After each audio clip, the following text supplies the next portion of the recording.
Welcome to the Boyd Auto Body and Glass 3 Keys to the Game. I'm Ed Tait from BlueBombers.com, joined as always by the lovely and talented Derek Taylor of CJOB, the voice of the Bombers on CJOB. Here we are in lovely Southern Ontario getting ready for the Bombers versus Ticats, kind of a compelling matchup.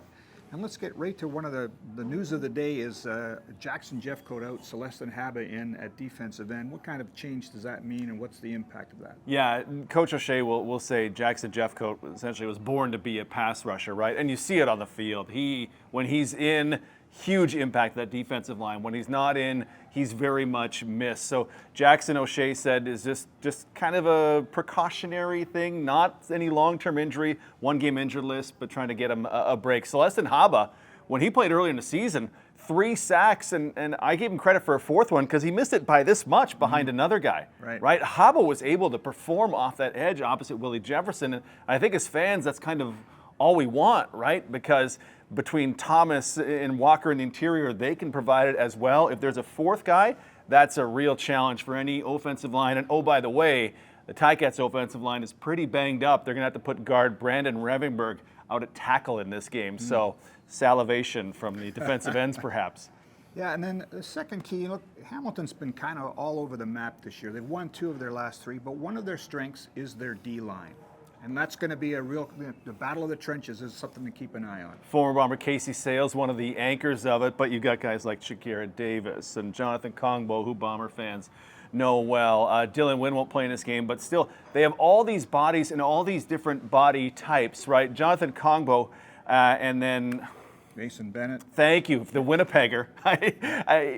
Different body types, but same position. So there's an extra challenge for the 5 offensive linemen as well. So they can really get after the quarterback. Maybe it doesn't show statistically this season, but this is a diverse group of defensive attackers, if you will, that the Bombers are going to need to be aware of.